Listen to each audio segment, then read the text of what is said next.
Oke. Jangan-jangan terbang kali. Enggak, udah tas, silakan Bun.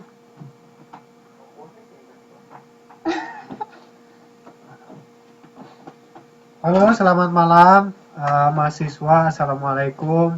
Mohon maaf karena kendala teknis harus keluar masuk tadi, jadi waktunya terpotong sedikit. Halo, Ya udah terusin. halo, assalamualaikum. Dengar ya?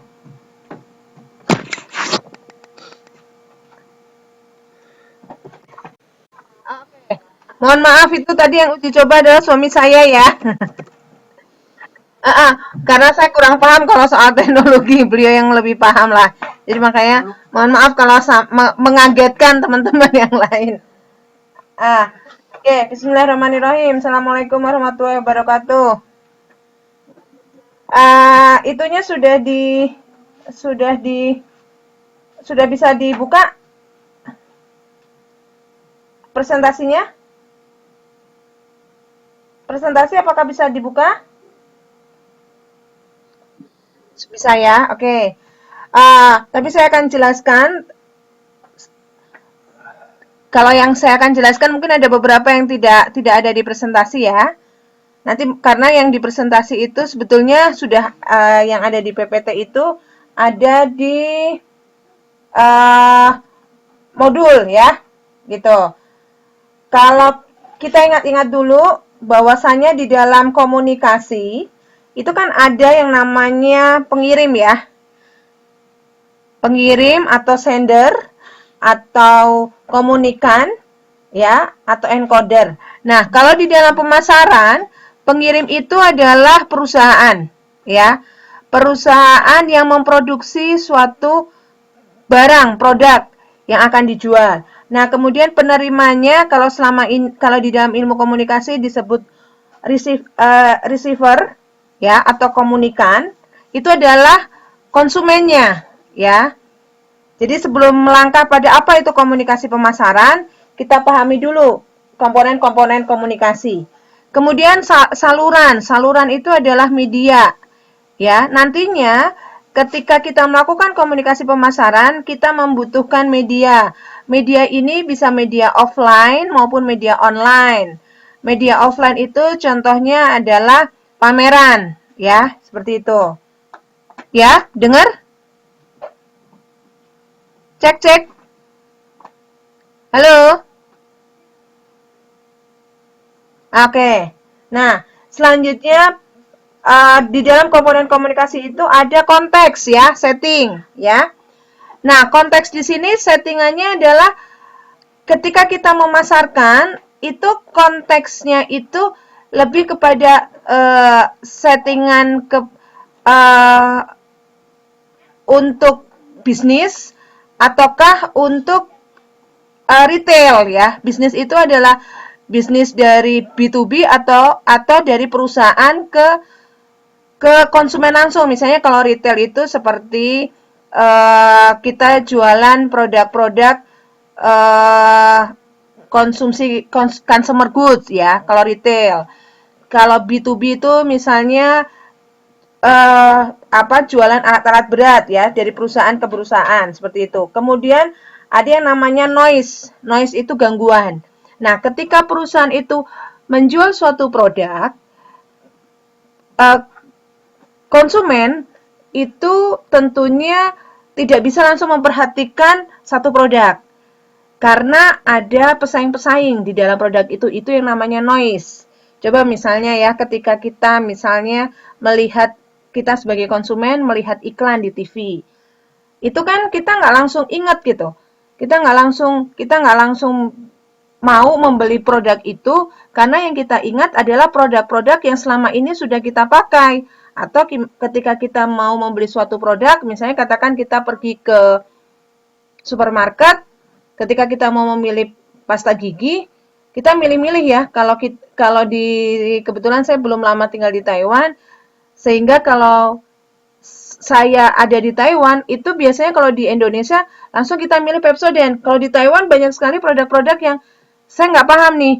Jadi sehingga saya hanya mengingat-ingat iklan yang pernah terlintas. Nah, karena saya pernah melihat iklan Colgate, sehingga yang saya pilih adalah Colgate. Nah, itu ya. Paham ya kira-kira ya? Itu adalah ada gangguan. Hasil akhir efeknya itu adalah kita membeli ya. Sebelum kita sampai kepada komunikasi pemasaran.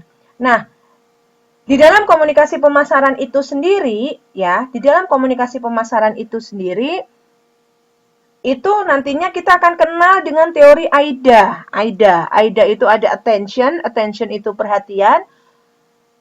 Perhatian itu adalah konsumen memperhatikan apa yang dikomunikasikan oleh produsen. Dalam hal ini adalah perusahaan yang memproduksi suatu barang. Kemudian ada yang namanya interest, minat. Konsumen berminat terhadap produk yang ditawarkan. Kemudian desire, punya hasrat. Hasrat baik itu memperhatikan, baik itu mencoba, ya, sampai kemudian memutuskan. Memutuskan ini sudah pada tahapan, oke, saya mau beli, ambil, ya. Kalau hasrat, cuman, waduh, kayaknya minggu depan aku mau nih, gitu. Tapi itu belum sampai membeli, ya. Seperti itu. Nah, sehingga dalam pengertian sederhana, pemasaran itu adalah sebetulnya pengertian pemasaran itu bagaimana mengelola keuntungan melalui hubungan dengan pelanggan. Nah, misalnya nih, ketika Mbak beli produk nih, ya, pernah nggak kemudian ditelepon, Mbak, tadi habis beli produk ini, gimana perasaannya? Pernah nggak ditelepon perusahaan seperti itu? Mungkin ada feedback ya, supaya saya paham ya, kira-kira kalau misalnya ada yang kurang dimengerti langsung bertanya aja. Monggo. Ya? Halo? Masih dengar?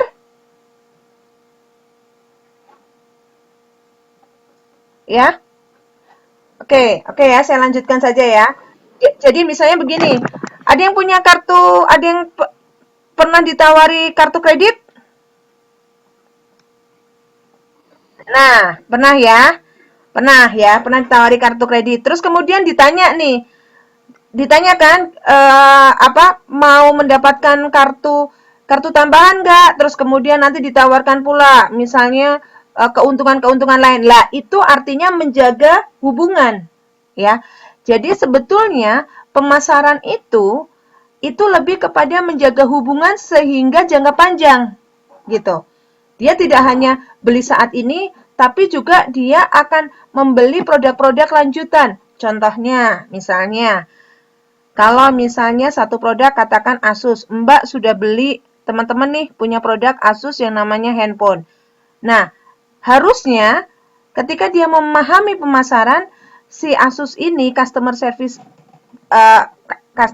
ini adalah bagian dari pemasaran itu menghubungi supaya tidak hanya mencoba produk handphone, tapi juga mencoba produk laptop atau produk yang lainnya yang mereknya Asus, ya. Itu yang namanya pemasaran.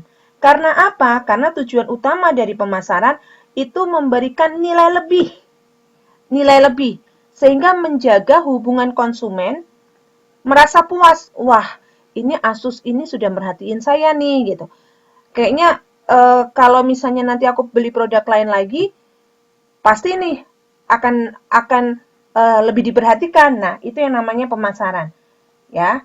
Sehingga di dalam pemasaran itu lebih kepada orientasinya adalah kepada konsumen, ya. Tuh. Nah, lalu bagaimana dengan komponen pemasaran itu sendiri? Tadi kan kita udah kenal nih ya, komponen komunikasi ya, mulai dari komunikator, komunikan, noise, media. Komponen pemasaran itu kita kenal yang namanya 4P, ya, mulai dari produk itu sendiri, harga, kemudian place itu tempat, kemudian promotion, ya. Sehingga kemudian ada nih posisi komunikasi dalam bauran pemasaran. Kalau bauran pemasaran tadi adalah 4P yang tadi saya sebutkan, bauran komunikasi ada 4C. Tadi, produk itu merupakan bagian dari Di dalam komunikasi solusi konsumen. Maaf, ini tidak ada di dalam tidak ada di dalam PowerPoint. Nanti mungkin saya akan upload sekalian ya.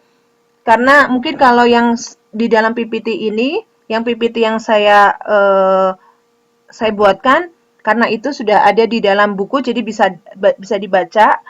Jadi PPT itu merupakan intisari dari modul. Ya, ini tambahan dari saya. Tambahan dari saya dari berbagai buku mengenai komunikasi dan pemasaran. Jadi saya ulangi lagi bahwa bagaimana nih posisi komunikasi dalam bauran pemasaran, ya. Karena memang sebelum kita memahami komunikasi pemasaran, kita harus paham dulu komponen komunikasi itu apa, komponen pemasaran itu apa, kemudian bagaimana nih posisi komunikasi dalam bauran pemasaran. Bauran pemasaran itu ada 4P, tadi produk, ada barangnya dulu, barang dikasih harga, price, kemudian setelah dikasih harga, kemudian dipasarkan, butuh tempat, namanya place, baru kemudian dipromosikan. Jangan salah ya, bauran pemasaran ya, kalau nyebut ya, produk, price, place, promotion. Nah, bauran komunikasinya produk. Produk itu adalah solusi untuk konsumen. Price, customer cost, biaya untuk konsumen. Biaya yang dikeluarkan konsumen. Place, itu adalah convenience, tempat. Kemudian promotion adalah communication, komunikasi. Artinya apa? Kalau kita lihat bahwasanya komunikasi itu sama dengan promosi, ya. Sehingga ya, dikatakan sekarang kita udah masuk nih komunikasi pemasaran. Dikatakan secara konsep komunikasi pemasaran adalah bagian integral dari komunikasi dan pemasaran, ya, seperti itu. Sehingga dikatakan pula, ya, pakar komunikasi Bapak Senjaya mengatakan komunikasi adalah pemasaran, sebaliknya pemasaran adalah komunikasi. Keduanya saling berkaitan, tidak dapat dipisahkan, ya, itu. Oke, ya. Ada pertanyaan dulu sampai sini? Ya, kalau nggak ada pertanyaan, kita lanjutkan nih. Lalu, bagaimana nih aplikasi komunikasi yang bertujuan untuk membantu kegiatan pemasaran perusahaan? Nah, hal itu dipengaruhi oleh media. Apa nih media yang digunakan? Apakah media televisi, ya, media elektronik, ya, media elektronik bisa televisi, bisa radio, gitu ya. Ataukah saat ini online, ya, online shop tuh, menggunakan Instagram, pet gitu kan. Kemudian sekarang sudah ada Telegram ya. Telegram pun kalau orang Indonesia udah dipakai tuh jualan tuh ya. Kemudian WhatsApp itu juga dipakai jualan ya. Dulu kan untuk online baru FB nih ya. Orang Indonesia kreatif nih, kemudian masuk ke Instagram. Ya karena foto lebih mudah nih, orang menarik untuk kemudian tanya-tanya. Setelah itu pet ya. Pet ada, kemudian WhatsApp. WhatsApp ada, sekarang kemudian Telegram. Kalau saya kurang paham nih, Line dipakai jualan atau enggak. Ada yang punya all shop? Online shop? Ya, loh. Ada yang punya online shop, mungkin jualan lewat Line, ada? Ya, dengar? Dengar? Teman-teman, ya. Ada yang punya online shop, jualan lewat Line, ada? Lewat Line.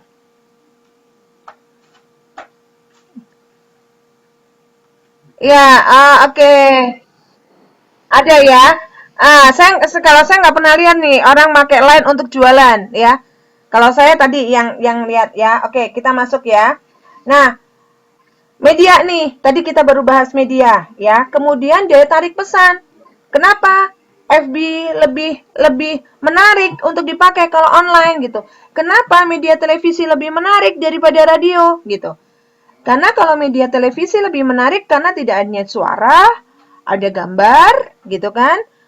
Interaktif, lebih jelas. Demikian pula dengan FB. lebih menarik, ya. Bisa foto, orang bisa langsung komen daripada misalnya lewat WA, ya. WA kalau dia misalnya ketinggalan chat, tertutup. Nah, kalau FB ini kan mau kapan saja dilihat, bisa gitu ya. Nah, itu berarti kita harus melihat nih, berhubungan dengan media, pesannya pesannya menarik, yang terakhir adalah frekuensi. Ya, frekuensi. Sebentar. Ini nih. Apa nih? Oh, wifi-nya sebentar. Connect lagi. Gimana? Tunggu. Halo. Halo? Dengar? Iya, dengar ya. Ini tiba-tiba wifi-nya tiba-tiba ngedrop nih. Wifi-nya ngedrop nih. Sebentar, wifi-nya ngedrop. Ya. Mohon maaf ya kalau ada suara lain, suara suami saya karena saya nggak paham nih teknologi ini nih. Oke, ya. Nah, frekuensi. Makanya kenapa produk-produk seperti Unilever gitu ya, Unilever, Coca-Cola, itu iklannya sering supaya orang nggak lupa terhadap produk mereka. Coba bisa dibandingin nih dengan produknya Pepsi, ya. Orang ketika orang bilang Coca-Cola itu langsung ingat. Tapi kalau Pepsi tidak semua paham. Bahkan mungkin kalau anak-anak pun lebih paham Coca-Cola daripada Pepsi, ya. Demikian pula misalnya saya akan bicara produk-produk yang ada di Indonesia saja ya. Misalnya produk Pepsodent. Ketika pasta gigi, orang langsung ingatnya Pepsodent, ya. Karena frekuensi iklan Pepsodent lebih sering daripada frekuensi iklan Colgate. Kalau di Indonesia itu dulu Colgate itu udah zaman dulu banget tuh. Tahun 90 masih ada iklan Colgate, tapi sekarang udah nggak ada. Nah, akhirnya kalau tidak sering disajikan sehingga orang menjadi lupa, gitu ya. Kenapa? Karena kegiatan komunikasi itu bertujuan menyampaikan pesan kepada konsumen menggunakan media, dalam hal ini contohnya adalah televisi, untuk menghasilkan apa? Perubahan sikap pada konsumen. Perubahannya apa? Mulai dari perubahan pengetahuan, tahu nih, oh iya, ada pasta gigi namanya Pepsodent. Kemudian sikap, wah, nanti kalau aku butuh untuk merawat gigiku, Pepsodent nih. Apalagi Pepsodent sudah ada tuh untuk gigi sensitif.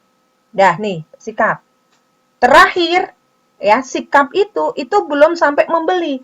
Terakhir itu adalah tindakan. Oke, saya beli nih, sensitif, untuk gigi sensitif, beli Pepsodent.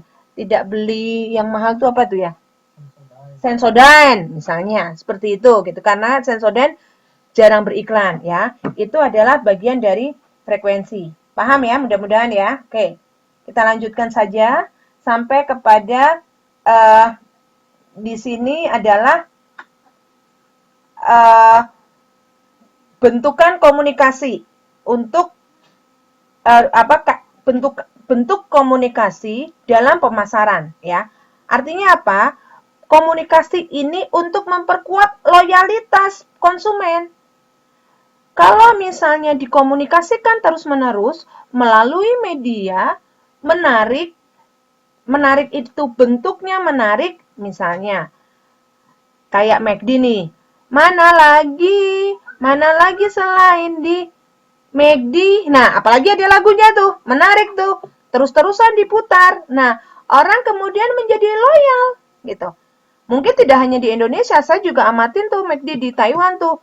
Tiap akhir pekan, weekend, penuh terus ya. Karena apa? Karena dia terus-terusan tuh frekuensinya.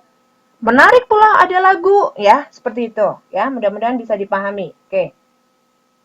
Ada pertanyaan dulu?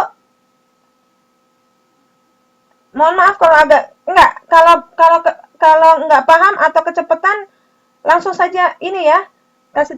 Kasih feedback ya supaya saya paham ya. Rita Den. Oke, Rita Den kenapa Mbak Maria? Hah? Ritaden kenapa Mbak Maria? Bisa jelaskan? Ya, Ritaden. Ritaden, saya lupa malah ada produk itu. Ya, kala promosi. Benar-benar Ritaden. Mungkin kalau kita nanya ke anak kita apa itu Ritaden, pada nggak ngerti tuh. Nggak usah Ritaden lah, Colgate aja. Colgate tuh anak-anak nggak tahu, gitu. Ya, ya benar, kala promosi dengan Pepsodent. Apalagi? Ya, oke, saya lanjutkan ya, sambil saya lanjutkan ya. Sehingga ini ada di modul konsep inti dari komunikasi pemasaran bahwasannya komunikasi pemasaran itu proses yang harus terus-menerus dipelihara. Disajikan secara terintegrasi. Maksudnya, ketika kita promo melalui media televisi, kita juga harus melakukan promo dengan mendekati langsung, misalnya dengan kegiatan offline. Offline itu apa biasanya? Bisa dengan pameran, bisa dengan event baik itu lomba, kemudian event mengundang artis, mensponsori sebuah kegiatan atau sebuah kegiatan musik dan lain sebagainya ya, seperti itu. Kemudian kita juga harus memperhatikan sasaran. Sasaran itu siapa? Sasaran itu nanti kita akan bicara mengenai STP, segmentasi, targeting, positioning, yaitu konsumen itu sendiri ya. Konsumen itu sendiri kita harus perhatikan nih sasarannya. Misalnya nih kita jualan sasarannya adalah anak-anak gitu. Sasarannya anak-anak. Kayak kita kasih contoh aja misalnya McD. McD itu sasarannya siapa? Keluarga gitu. Nah, keluarga pastinya yang orang akan lebih tertarik di sana adalah keluarga yang masih memiliki anak-anak kecil, sehingga di sana si McD itu sendiri membuat lagu yang menarik untuk anak-anak bisa menghafalkan gitu. Misalnya kayak tadi yang saya sebut, mana lagi selain di McD. Nah, itu kan anak-anak langsung, oh iya, menarik nih. Nah, itu ada karena apa? Anak-anak akan menarik nih orang tuanya untuk, aduh lapar, makan yuk makan. Nah, ingatnya adalah McD. Nah, setelah itu tujuannya untuk menstipulasi pasar supaya ada respons ya. Bahwasanya kalau mau praktis, mau cepat, nyenangin anak, ya udah ke McD gitu. Nah, tapi tentunya perlu diperhatikan pula nih komunikasi yang efektif. Komunikasi yang efektif seperti apa? Kita harus memperhatikan komponen-komponen komunikasi tadi. Ada komunikator, ada komunikan, perhatikan pula noise. Noise ini adalah pesaing. Pesaing McD siapa? Ada KFC, kemudian ada Texas, ada apa lagi tuh? Ada Texas Fried Chicken, ada California Fried Chicken dan lain sebagainya ya, seperti itu ya. Yang paling penting adalah jangan lupa bahwasanya konsumen itu adalah fokus dari komunikasi pemasaran. Nah, bagaimana nih ruang lingkup komunikasi pemasaran? Ya, ruang lingkup tadi. Sekali lagi, konsumen sebagai target. Jangan sampai kita bikin iklan ya, nggak merhatiin konsumennya. Udah deh, yang penting menarik aja deh, yang penting terus-terusan. Tapi nggak ngelihat konsumennya itu siapa. Misalnya kita mau bikin promosi untuk anak-anak, tapi ternyata di sana memperlihatkan seperti untuk remaja. Jadi dengan model-model yang memperlihatkan aurat misalnya. Orang tua yang masih punya anak kecil nggak suka tuh. Wah, ini untuk anak-anak. Misalnya katakan dia promo anak-anak, misalnya apa nih? Produk anak-anak. Produk anak apa? Kira-kira, ayo. Teman-teman, ada yang ingat produk anak-anak?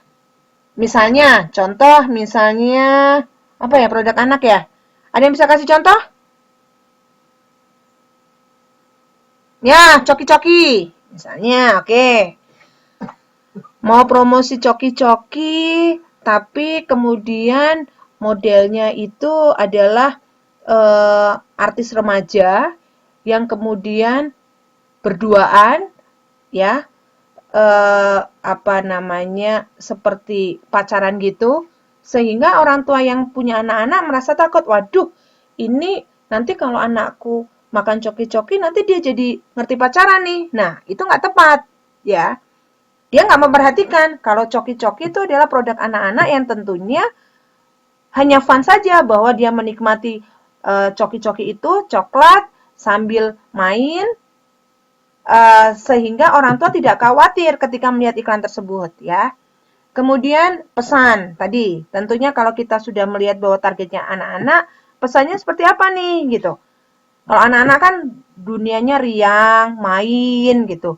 Nggak kemudian pesannya itu yang mengajarkan tadi misalnya berduaan. Nah, itu nggak pas untuk target anak-anak ya. Sehingga akan terbangun tuh. Wah, contohnya nih misalnya ya, kalau kita lihat kan kalau kita promo apa produk-produk anak-anak itu kan kemudian nanti promonya adalah misalnya mengadakan lomba misalnya gambar, mewarnai atau misalnya kayak Pepsodent misalnya periksa gigi gratis. Nah, itu adalah membangun citra. Citra siapa? Citra perusahaan. Perusahaannya siapa? Pepsodent itu diproduksi oleh Unilever, ya. Sehingga orang, waduh, Unilever ini nggak cuma jualan Pepsodent aja nih, tapi memperhatikan, ya. Nah, sponsor. Memperhatikan apa? Memperhatikan kesehatan gigi dari anak-anak. Ngadakan periksa gigi gratis gitu ya. Saya masih inget tuh dulu susu, ya. Kalau sekarang masih ada nggak ya? Misalnya dulu kan kalau saya masih ingat waktu SD tuh suka ada dibagi susu gratis ya. Apa istirahat tuh. Kayak dulu tuh Milo bagi-bagi satu cangkir gratis. Kalau sekarang mah bagi-bagi itu di mall ya. Terus kemudian menawari susu kan untuk beli susu.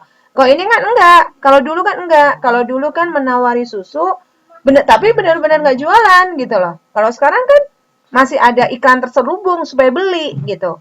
Nah, itu ya artinya untuk membangun citra ya.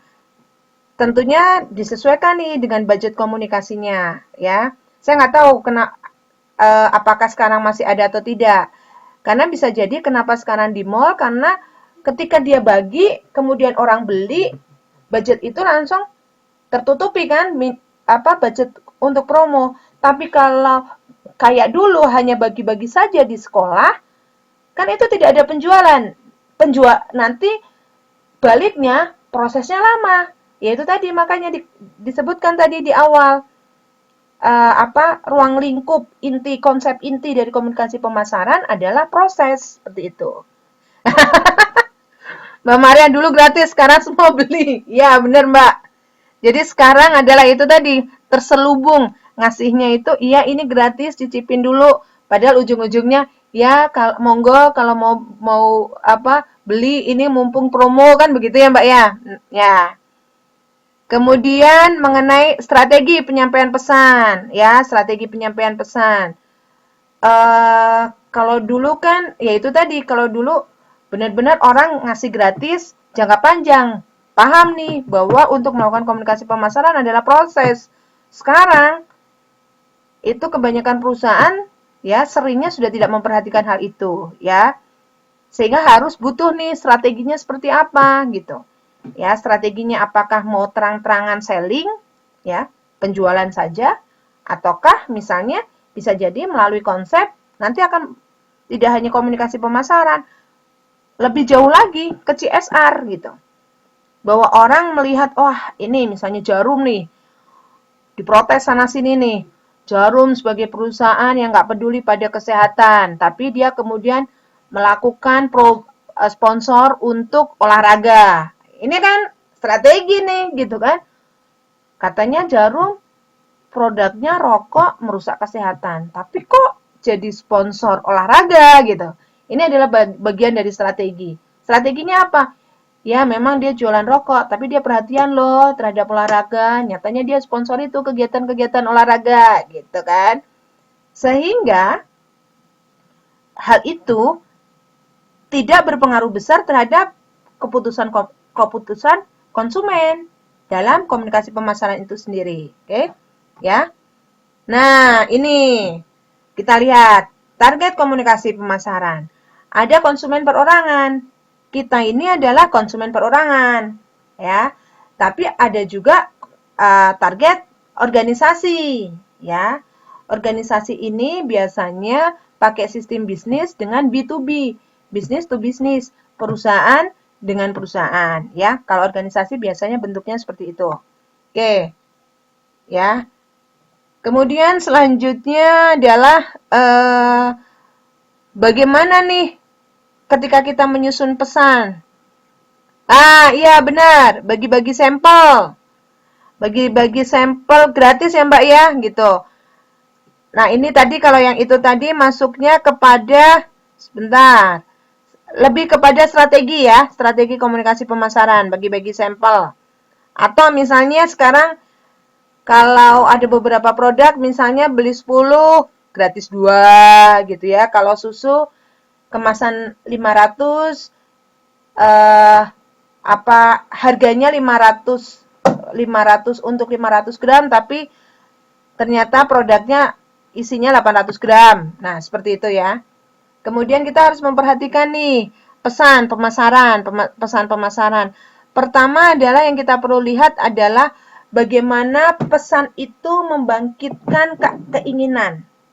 Kayak tadi. Saya lagi mengamati yang namanya McD nih, ya. Kenapa? Karena dia kan beberapa tahun silam kan cukup suram penjualannya ya, karena KFC yang cukup intens promosi, ya. KFC yang cukup intens promosi, kemudian KFC menjalin kerjasama dengan penyanyi-penyanyi yang kemudian mengeluarkan CD, ya, yang terselubung katanya gratis tapi ternyata beli, seperti itu, ya. Nah, sekarang kita lihat nih, kita perhatiin mengenai membangkitkan keinginan, ya. Pesan itu harus bisa membangkitkan keinginan, ya. Ketika McD membuat konsep lagu, mana lagi gitu. Nah, artinya bahwa hanya ada McD nih, orang ingin untuk datang ke sana. Kemana? Ke McD gitu ya. Ke McD. Sehingga orang sadar lagi, oh McD masih ada ya. Oh, McD sebagai restoran fast food nih gitu ya. Sehingga mendorong sikap positif. Positifnya apa? Orang tidak lagi melihat bahwa McD itu sebagai restoran fast food yang notabene tidak sehat, tidak. Tetapi lebih kepada bahwa kalau kita lapar, mau mengkonsumsi yang cepat, lagi di perjalanan, tidak membawa bekal, ya udah kemana lagi kalau bukan ke McD gitu. Sehingga itu yang tadinya kita nggak niat, kita jadi berniat. Apalagi nih misalnya contohnya, kalau kita misalnya lagi pergi keluar kota, berada di jalan tol, kemudian adanya restoran itu, mau nggak mau, ya kita harus mampir ke sana, gitu. Nah, selanjutnya adalah memfasilitasi pembelian, seperti itu. Oke.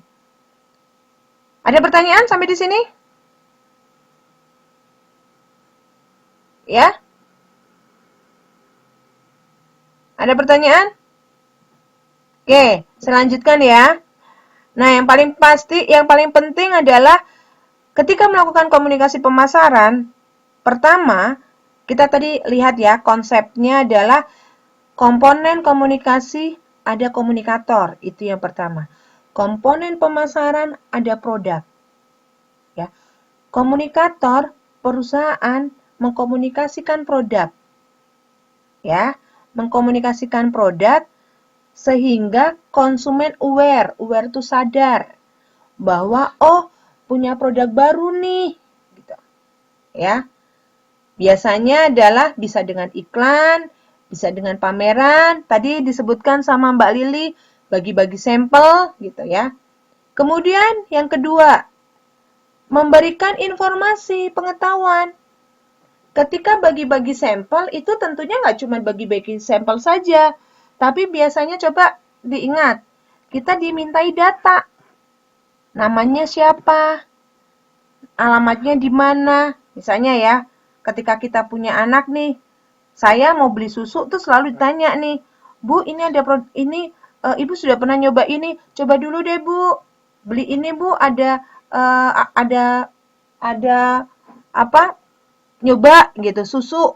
Terus anak kita dikasih, Dek mau Dek susunya nyoba gitu. Kemudian kita didata nama kita, nama anak kita, umur berapa, nomor telepon. Kemudian kita kasih tahu kita dikasih tahu sama mereka produk baru itu keuntungannya seperti apa, kelebihannya bagaimana dibandingin produk sebelumnya seperti itu ya. Apalagi kemudian ternyata di dalam produk baru itu kalau susu nih, pengalaman saya dengan anak saya masih kecil itu waktu itu adalah ternyata di sana diselipin tuh VCD atau DVD pembelajaran, DVD lagu-lagu. Seneng kan? Wah, ini susu ini nggak cuma menyehatkan, tapi juga bikin anak saya pinter, seneng pula. Ya, ada VCD pembelajaran seperti itu. Nah, kemudian gitu ya. Kemudian konsumen ini bisa diajak akhirnya untuk apa? Melakukan apa yang diinginkan oleh produk itu. Bahwa kalau anak itu pingin cerdas dan sehat, belilah susu X misalnya. Ya, akhirnya tumbuh kepercayaan. Wih, kalau susu itu tuh bisa bikin sehat, cerdas pula gitu. Nggak cuma sehat loh, tapi cerdas karena ada VCD-nya. Nah, sehingga konsumen itu percaya sama produk si susu itu. Ya, wah, misalnya katakan waktu itu adalah susu Denko tuh ya, susu Denko, Bendera itu sering tuh. Dan susu anak saya dua itu Denko sama Bendera ya. Sehingga saya waktu itu, wah kalau beli susu nggak mau kalau bukan susu Denko dan Bendera. Selain itu nggak mau deh gitu. Nah, akhirnya apa? Akhirnya ingat terus ketika mau beli. Pokoknya kalau beli susu ya itu, susu yang lain enggak. Sampai akhirnya loyal nih. Loyal itu biasanya wujud terakhir dari loyal merekomendasikan produk itu ke orang lain. Bilang, saya cerita misalnya sama adik saya atau sama teman saya, kamu kalau beli susu, susu Bendera sama susu Denko aja deh. Nggak usah susu yang lain. Karena dia nggak cuma sehat, tapi dia juga bikin anak pintar. Tuh, kita dapat VCD tuh. Anak juga bisa belajar tuh. Nah, gratis pula VCD-nya. Padahal sebetulnya kalau kita mau mengetahui lebih lanjut, harga yang sudah ditetapkan di dalam produk itu sudah termasuk pada penjualan VCD itu, ya. Oke. Ya, benar Mbak Lili, bagian dari sales promotion ya. Itu nanti topik bahasan selanjutnya ya. Apa itu bedanya sales promotion dengan direct selling dan lain sebagainya ya. Oke, ini kita masih pada konsep dulu nih. Ya. Lalu bagaimana komunikasi pemasaran sehingga dikatakan mampu membangun citra merek gitu. Ketika kita bicara Pepsodent, Lifebuoy, terus apa lagi? Unilever. Ada yang ingat? Apa lagi? Lifebuoy, Pepsodent, Lux. Yang kita ingat apa? Organisasinya kan? Organisasinya apa itu? Perusahaan besarnya apa? Unilever. Ketika kita bicara Coca-Cola, Sprite, Fanta, Palpi. Palpi itu Coca-Cola kan? Nah, yang kita ingat adalah itu, ya, organisasi yang menaungi itu, ya, itu tadi. Tapi kalau kita bicara apa namanya kalau di Indonesia itu lebih ke Unilever ya, tapi kalau di luar seperti di Taiwan saya perhatikan produk-produk Kao, kemudian apa lagi ya? Produk-produk P&G. Kalau di sini kan Port ya namanya ya. Kalau di Indonesia apa tuh? Port tuh ya. Port tuh merek Port tuh punya apa? Rejoice. Ya, itu kan P&G. Kalau di Indonesia mungkin orang tidak terlalu paham, ya. Rejoice itu punya siapa nggak terlalu paham. Ada perusahaan yang namanya P&G. Yang paling terkenal adalah Unilever. Kenapa? Karena pertama adalah iklannya tadi frekuensinya sering. Yang kedua, dia juga kegiatan untuk menjalin hubungan tadi, misalnya pameran, sponsor, itu banyak. Walls, es krim. Itu juga Unilever tuh, ya. Seperti itu. Oke. Ya. Budget. Nah, ini dia. Gimana nih budgetnya? Budget komunikasinya. Kalau budgetnya kecil, otomatis ya kita nggak bisa sering-sering. Kenapa Unilever sering iklan? Iklannya terus-menerus, hampir di semua media ada. Karena dia budgetnya besar. Untuk apa? Untuk mengejar volume penjualan besar. Nggak mungkin nih, gitu. Oke, kecap Bango. Bango, Unilever. Ya, kecap Bango, Unilever. Apalagi ya? Banyak ya Unilever ya. Walaupun ternyata sebetulnya Unilever itu produk-produknya itu tidak memproduksi sendiri. Ya, mengambil produk-produk dari satu wilayah gitu ya, mengambil produk-produk dari satu wilayah, produk yang terbaik ya. Seperti itu. Oke.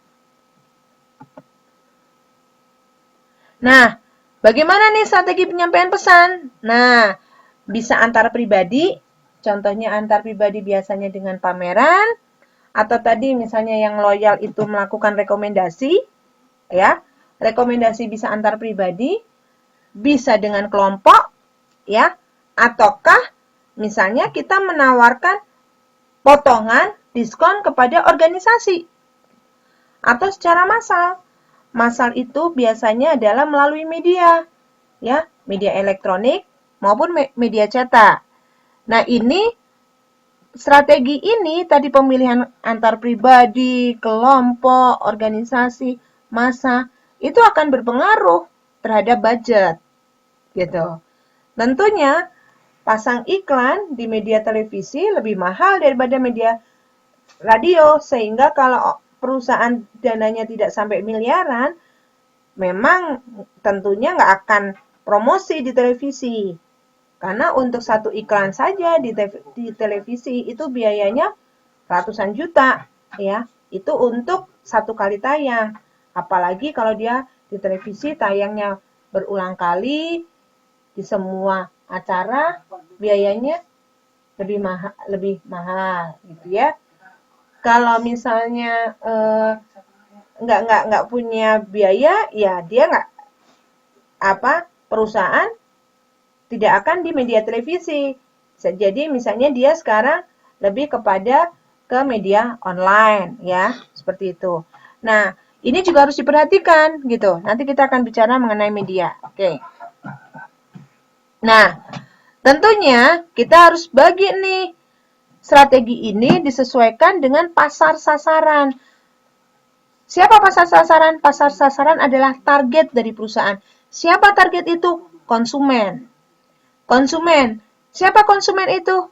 Kita lihat lagi. Level menengah ke atas A, atau menengah saja B, atau menengah ke bawah C. Seperti itu. Ya. Sehingga kita bisa lihat. Bisa tahu nggak perbedaannya? Siapa yang disasar oleh Lifebuoy? Bedakan dengan apa itu? Pantene ya. Ya, Pantene dan Rejoice. Ada yang bisa kasih penjelasan? Dove. Kalau Dove sama Pantene itu targetnya siapa? Ada yang tahu? Sebentar ya Mbak Siti ya. Nanti saya ini. Pantene dan Dove itu untuk menengah ke atas atau menengah saja?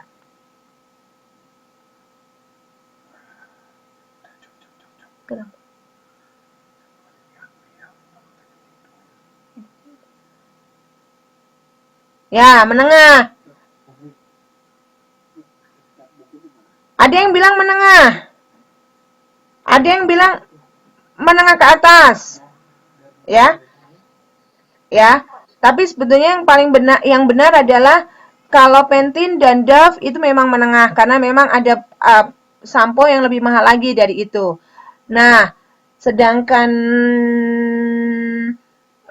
tapi itu lebih mahal daripada sampo apa namanya Lifebuoy, sampo Lifebuoy yang dikeluarkan oleh Unilever. Ada sampo yang lebih murah lagi, Emeron. Kata, kata Mbak Maria bisa terjangkau ya, lebih terjangkau ya. Tapi kalau yang untuk tinggal di Indonesia itu termasuknya mahal, Mbak. Pantene dan Dove dibandingin Sunsilk ya. Sunsilk atau Lifebuoy ya, itu lebih murah ya. Seperti itu.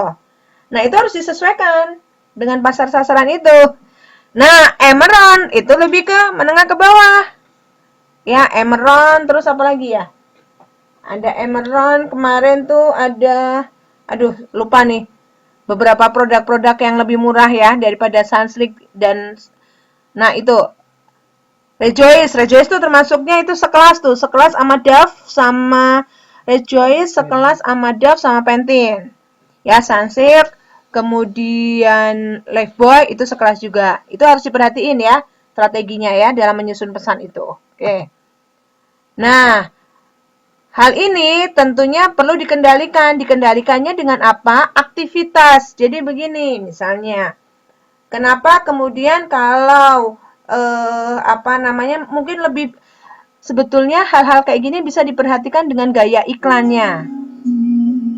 Misalnya gaya iklannya misalnya kenapa kalau misalnya Pantene gitu ya, Pantene itu tidak mengadakan event-event di terbuka dibandingkan dengan Sunsilk gitu ya, atau Lifebuoy gitu. Kenapa? Ya itu tadi karena melihat pasar sasarannya. Ya. Ya Mbak Maria, harga Indonesia Mbak Maria. Kita bicaranya kan kalau yang kerja di sini mah Pantene dirasa menengah biasa terjangkau. Kalau yang untuk Indonesia termasuknya mahal tuh. Oke, kita lanjut ya. Oke. Nah, bagaimana keputusan tadi membuat keputusan itu pertama adalah ini agak ini ya, lebih kepada bicara merek ya, keputusan komunikasi pemasaran ya. Kita lewati saja ya karena ini sebetulnya tinjauannya lebih luas nanti sampai ke merek. Oke. Nah, bagaimana nih mengenai makna dalam pertukaran pemasaran? Sebentar. Ini terlalu jauh sampai ke sana. Nah, ini aja. Saya langsung pada fungsi ya. Fungsi komunikasi pemasaran. Fungsi komunikasi itu ada yang meliputi isi. Isinya apa nih? Isi itu adalah di dalam hal ini adalah pesan, ya, pesan. Pesannya apa yang ingin disampaikan? Apakah ingin kayak misalnya tadi nih kita ingin menjual kita ingin menjual pasta gigi. Dalam hal ini adalah Pepsodent. Apakah kita hanya jualan saja bahwa orang itu harus beli pasta gigi ataukah perlu diberikan pendidikan, pengetahuan bahwa kalau nggak sikat gigi nanti akan bolong giginya, sehingga diberikan sikat gigi gratis atau pemeriksaan gratis ya. Nah, ini kan terjadi hubungan nih antara siapa? Antara konsumen dengan Pepsodent. Pertama adalah, wah dia teringat bahwa, wah ada pemeriksaan gigi gratis, kan lumayan tuh, ya. Sehingga yang dia ingat, wah Pepsodent baik banget nih. Kemudian ada fungsi sosial, karena apa tadi? Periksa gigi gratis, nggak usah bayar. Ada fungsi sosialnya. Sehingga orang, wah Pepsodent baik banget ya, dia beli. Nah, bagaimana dengan komunikasi pemasaran? Yaitu tadi, dia menawarkan bahwa Pepsodent ini tidak hanya jualan, sehingga memberikan informasi bahwasannya gigi itu harus dirawat, ada hubungan dan terjadi hubungan, menjaga hubungan baik. Siapa hubungan baik yang dijaga? Pepsodent. Nah, Pepsodent itu akan berlanjut hubungan baiknya. Siapa yang dijaga selain Pepsodent? Unilever sebagai perusahaan terbesar. Mohon maaf, bukan perusahaan terbesar, perusahaan terbesar yang memproduksi Pepsodent. Tadi ada yang mengatakan, ya Mbak Siti Maria tadi menanyakan, Unilever itu satu perusahaan atau sekedar menampung. Nah, itu tadi yang saya bilang. Sepengetahuan saya, Unilever itu menampung produk. Dia tidak menciptakan produk itu sendiri. Beda dengan P&G, ya. P&G dengan Head and Shoulder-nya, Rejoice, dia itu memproduksi. Tapi, gitu ya. Tapi kalau Unilever dia menyalurkan atau kalau saya sih bahasanya adalah dia memilih produk terbaik dari satu negara tertentu. Sehingga produk Unilever yang ada di Indonesia, yang dijual Unilever yang ada di Indonesia, belum tentu sama dengan produk-produk Unilever yang dijual di Eropa. Dan harap diketahui, Unilever itu lebih dikenal di Indonesia daripada di Eropa. Kalau Eropa, dia lebih mengetahui perusahaan P&G, Head and Shoulder, seperti itu. Oke. Ya, oke. Ya, penyalur profesional, Mbak Siti. Oke.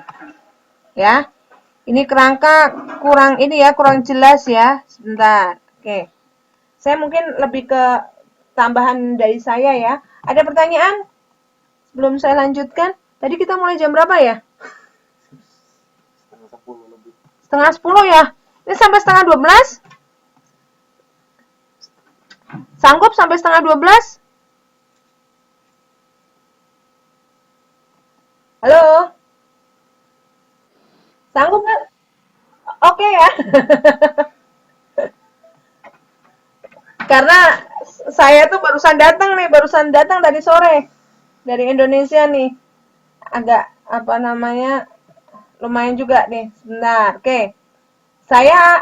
Karena saya akan bahas, saya tambahin saja beberapa hal mengenai proses pemasaran itu sendiri. Nanti saya akan kirimkan ke email saja nanti, bahwasanya proses pemasaran itu tadi menciptakan pesan, ya, menciptakan nilai superior, nilai lebih kepada konsumen, sehingga terjadi hubungan antara perusahaan dengan konsumen.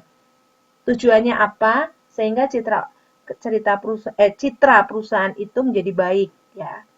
Nah, ketika baik, tercapailah yang namanya loyalitas, ya. Loyalitas itu orang mau beli berulang-ulang. Beli berulang-ulang tidak hanya di satu produk, tapi semua produk yang dia tawarkan. Kayak tadi Unilever, ya. Misalnya satu konsumen itu sabunnya pakai Lifebuoy, samponya Sunsilk untuk ibunya, kemudian anaknya sampo Lifebuoy, kemudian ayahnya pakai Clear, nyucinya pakai Rinso. Nah, itu adalah loyalitas. Ya, gitu. Oke. Kemudian, ya, Dulu itu, kalau dulu orang itu jualan itu orientasinya itu belum pelanggan. Kalau sekarang orientasinya sudah pelanggan, apalagi sekarang sudah zamannya online shop ya, seperti itu. Sehingga kalau dulu orang lebih menginginkan pada target pasar, ya. Gimana caranya biar bisa bersaing? Kalau sekarang itu tidak bisa seperti itu. Tidak hanya bagaimana bersaing, tetapi dia punya keunggulan apa. Misalnya, sekarang ini orang itu memasarkan sudah lebih kepada misalnya begini strateginya. Oke, apa tag tag apa? Misalnya kita kita mengupload foto lagi makan di mana atau pakai produk apa, nanti mendapatkan diskon. Ya, mendapatkan diskon atau pada hari tertentu untuk upload produk atau apa namanya, menemukan hal-hal yang berkaitan dengan produk tersebut. Nah, sudah pada keunggulan bersaing pada saat ini ya.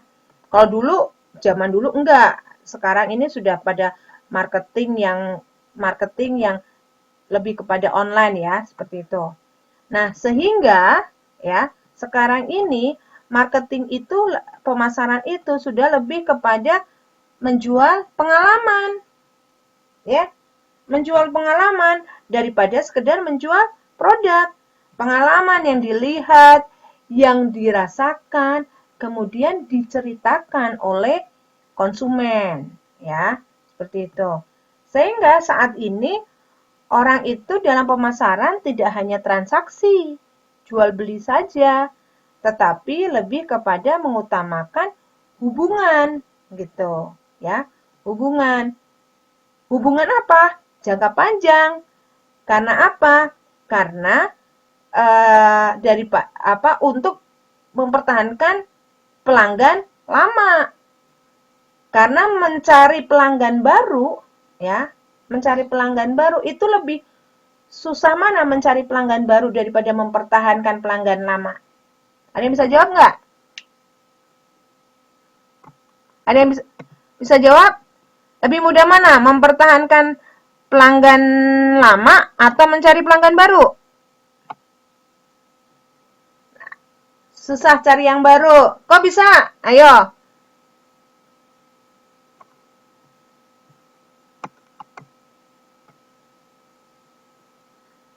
Kenapa? Kenapa susah cari yang baru? Ya, benar. Yang paling benar, yang benar adalah yang paling susah adalah mencari pelanggan baru. Mencari pelanggan baru itu begini, kita harus menjelaskan, kita harus punya effort, upaya untuk menjelaskan keuntungan, kelebihan produk kita dibandingkan produk pesaing. Kalau mempertahankan pelanggan lama itu sebetulnya lebih mudah. Kita hanya memperlakukan apa yang dia mau, misalnya begini, ya, saya itu pelanggan, ada yang tahu Bis Nusantara di Semarang, ya. Bis Nusantara itu saya sering kalau dari Bandung ke Semarang itu saya lebih senang naik Bis Nusantara. Karena di sana harganya lebih murah, kemudian dapat makan daripada naik kereta, ya. Oke. Katanya kalau jika bosan cepat lari. Mempertahankan cinta. Justru lebih gampang, Mbak, mempertahankan itu. Kenapa? Kalau dia nggak suka, kita tinggal nanya, ibu kecewanya di mana? Kemudian kita bayar kekecewaan itu. Misalnya nih pada saat itu, ya ini nih pengalaman saya ya waktu itu ya.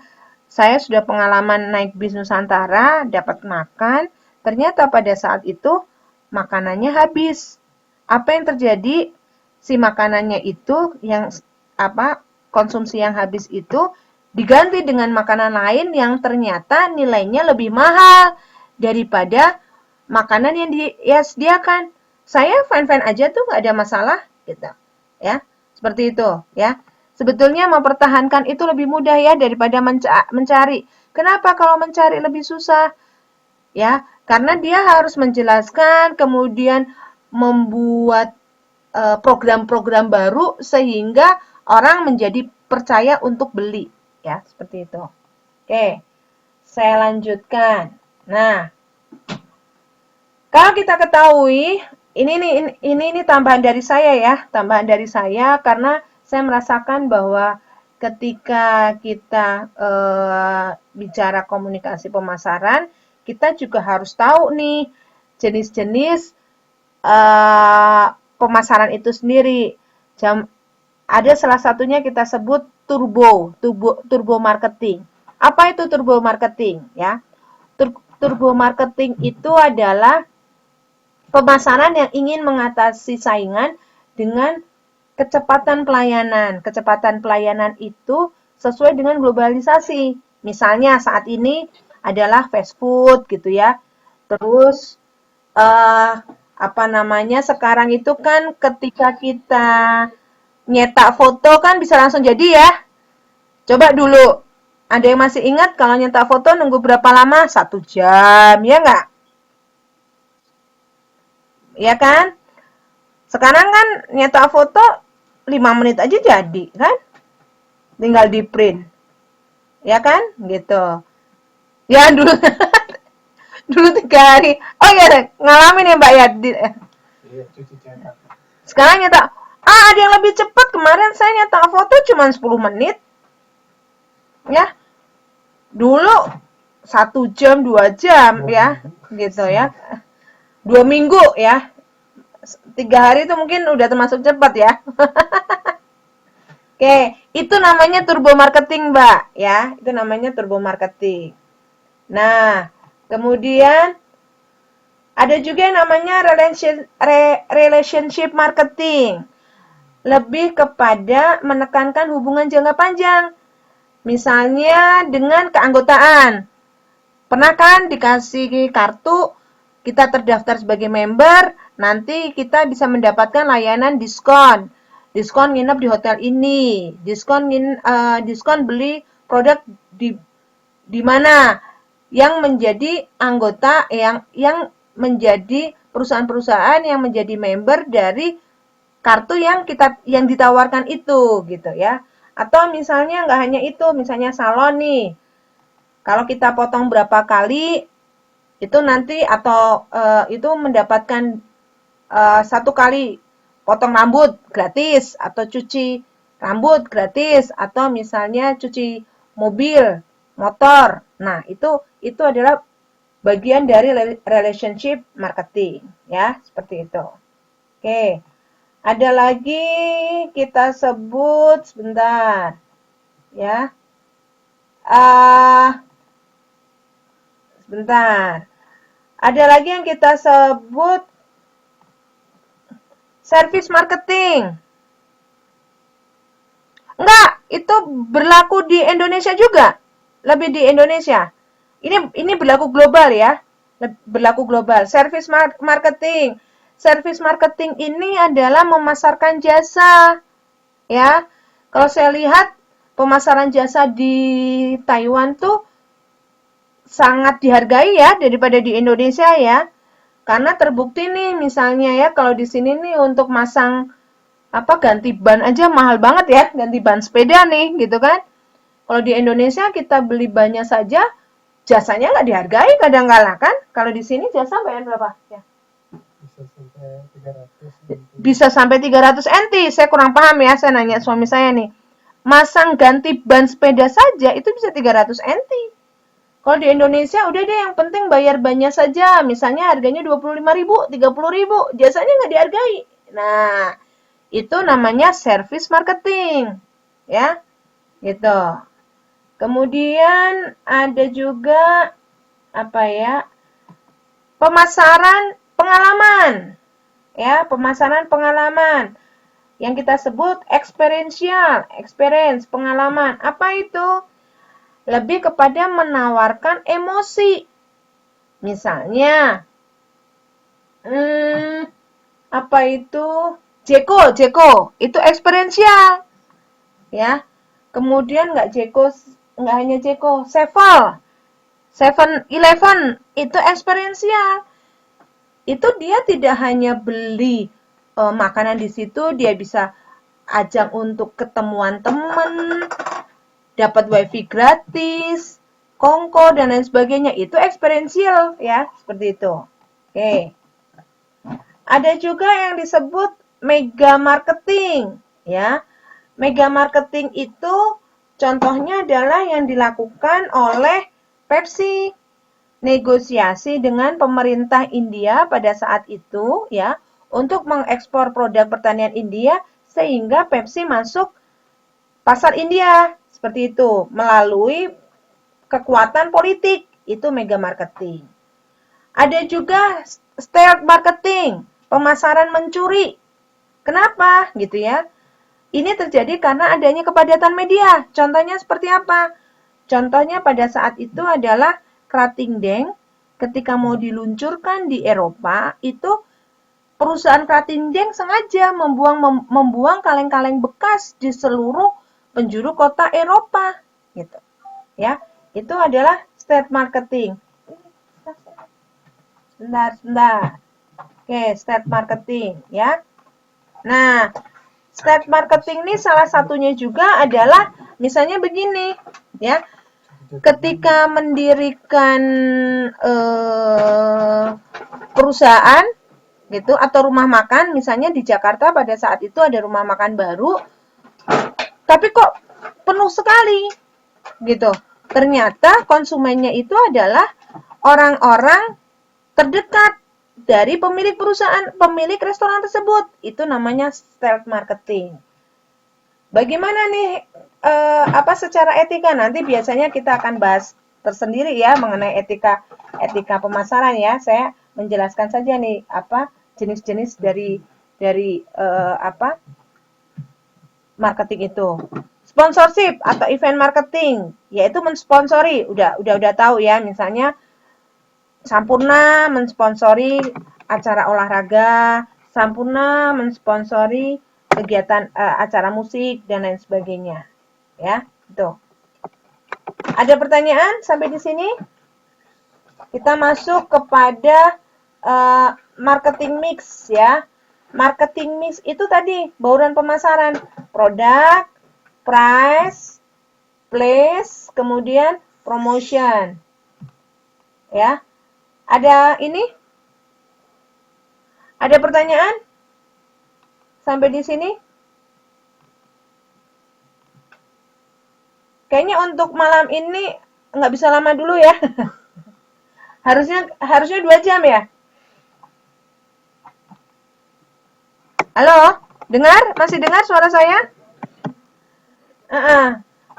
Ya, oke. Sekarang saya bicara marketing mix ya, ini ya. Oke, kita bicara marketing mix. Nah, marketing mix tadi ada produk ya. Produk itu kita nanti akan bicara, kita harus memperhatikan desain produknya, sampai kemasannya, kemudian posisi produk itu sendiri ya. Harga itu juga harus diperhatikan ya. Mulai dari harga perkenalan ya. Harga perkenalan tuh biasanya harganya rendah dulu untuk masuk ke pasar, sampai kemudian harga dibundling ya. Misalnya beli 3, beli 2 gratis 1. Nah, itu bundling. Atau misalnya harganya itu harga ganjil. Misalnya 299.999 rupiah. Tuh. Atau misalnya harganya sama untuk setiap produk. Dulu itu toko 10 ribuan. Nah, atau bundling itu bisa juga misalnya begini, beli handphone gratis nomor pulsa plus nomornya, seperti itu. Itu bundling ya. Distribusi kita harus perhatikan apakah dia strateginya pakai mendorong, menjual lebih banyak ke konsumen sehingga memperoleh hadiah dari toko, atau menarik dari konsumen. Menarik dari konsumen itu misalnya dengan apa? memberi hadiah, misalnya yang dilakukan oleh sabun cuci, Rinso, atau apa ya, itu apa itu? Ada yang tahu tuh? Ada Soklin gitu. Ya, Daya beli sabun, hadiah piring, hadiah payung gitu. Itu adalah strategi menarik ya, strategi pull ya, seperti itu. Oke. Itu masalah masalah place tadi. Bagaimana dengan promotion? Promotion ini konsepnya adalah customer service. Ketika orang itu kemudian beli sesuatu, kemudian rusak, susah banget menghubungi customer service, orang menjadi tidak percaya nih. Tapi kalau kemudian orang itu ngeluh, langsung ditanggapi, meskipun rusak, orang tetap mau beli. Itu adalah bagian dari promotion, ya. Sehingga konsumen tetap percaya. Oke. Mungkin terakhir ke komunikasi pemasaran ya, bauran komunikasi pemasaran. Apa itu bauran komunikasi pemasaran? Ya. Bauran komunikasi pemasaran apa aja? Pertama adalah iklan ya atau advertising. Nah, tadi ada yang bilang nih mengenai sales promotion, promosi penjualan. Yang kedua. Yang ketiga apa? Personal selling, penjualan personal. Yang keempat, penjualan dari mulut ke mulut atau kita sebut biasanya word of mouth marketing. Kalau bahasa Jawanya disebut getok tular. Itu ya, getok tular. Kemudian ada publisitas. Publisitas itu kalau di komunikasi merupakan bagian dari tugas humas, PR, public relations. Ya, public relations ada lagi. Itu juga merupakan dari bauran komunikasi pemasaran. Dan yang terakhir adalah direct marketing. Seperti itu, ya. Direct marketing adalah pemasaran langsung. Ya. Jenis-jenis ini akan saya jelaskan sekarang atau minggu depan nih?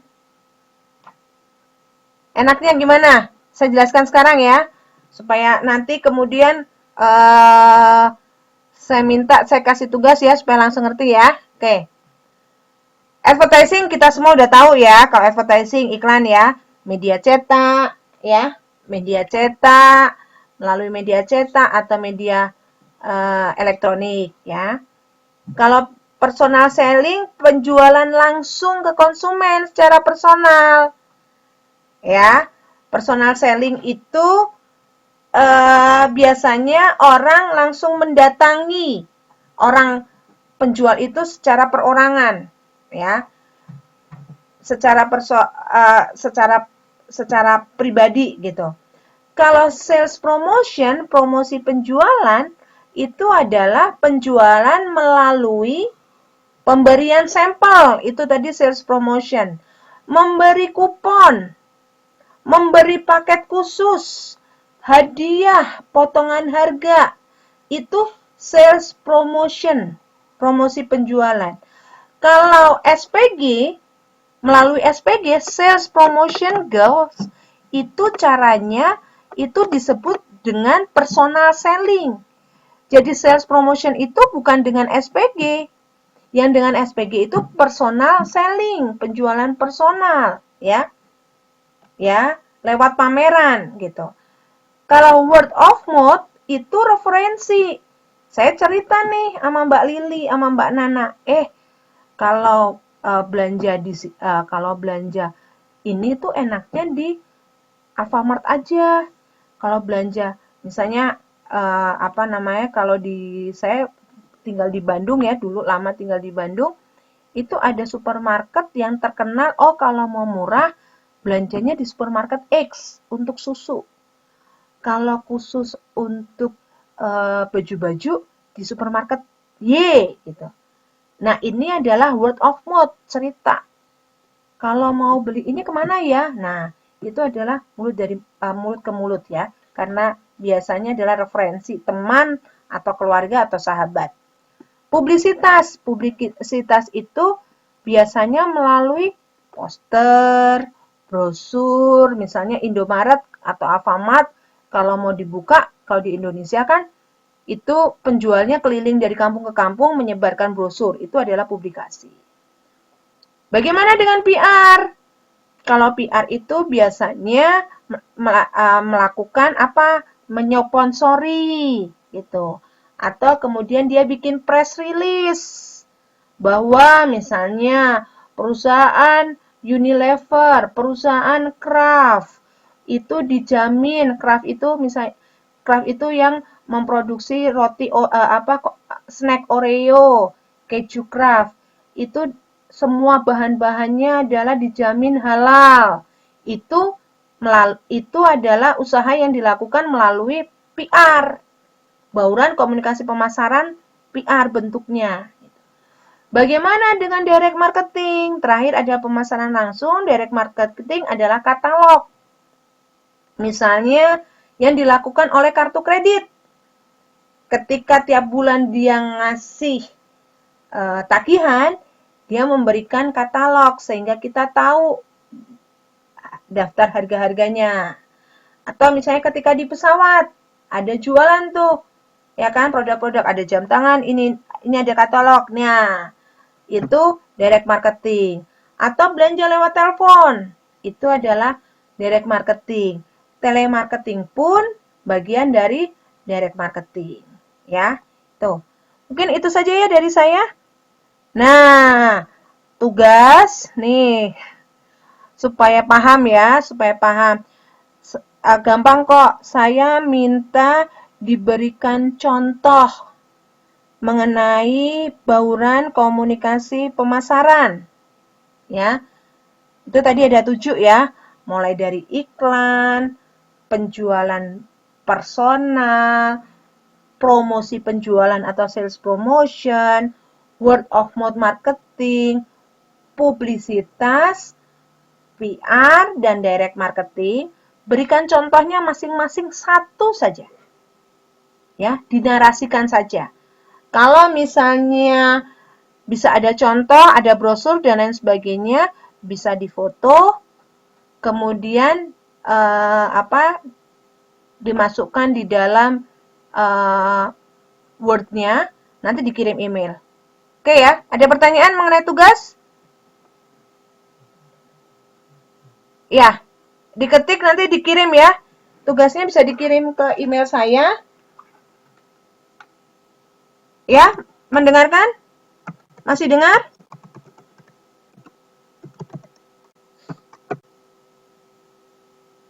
Ya, tugas dikirim email saja ya. Dikirim email ke saya. Ini alamat saya.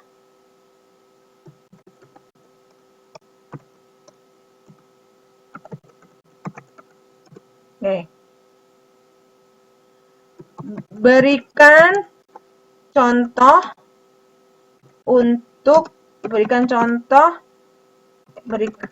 ya, tugasnya berikan satu contoh untuk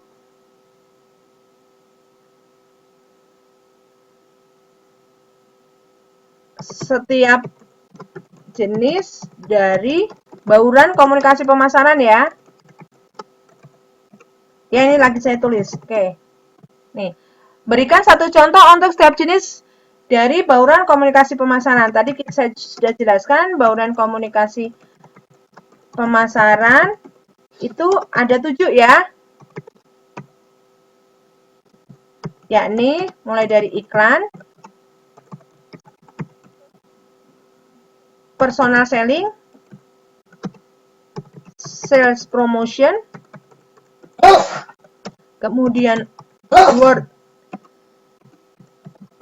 of mouth, kemudian publikasi, PR, apalagi? Sampai kemudian direct marketing 1, 2, 3, 4, 5, 6, 7. Direct marketing ya. Oke.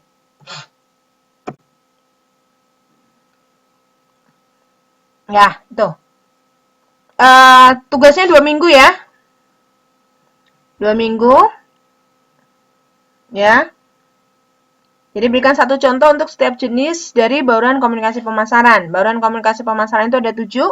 Dari iklan, personal selling, sales promotion, word of mouth, publikasi, PR, direct marketing. Ya. Kalau misalnya menemukan ada katalog, difoto, masukkan ke Word, dikirim bisa dikirim lewat email saja, ya, lewat email saja. Nanti materi tambahan akan saya upload sekalian ya, bersamaan dengan ini, karena ini materinya ada beberapa yang saya tambahkan ya, itu. Mungkin itu saja ya dari saya. Insya Allah kita ketemu lagi hari Kamis ya. Hari Kamis untuk penjelasan perencanaan pesan media ya, itu. Oke, mungkin itu saja dari saya. Mohon maaf tadi beberapa kali tidak langsung nyambung, kesalahan teknis ya. Terima kasih atas perhatiannya kepada teman-teman semua. Ya, selalu semangat nih untuk belajar, menuntut ilmu ya. Semoga bermanfaat. Assalamualaikum warahmatullahi wabarakatuh.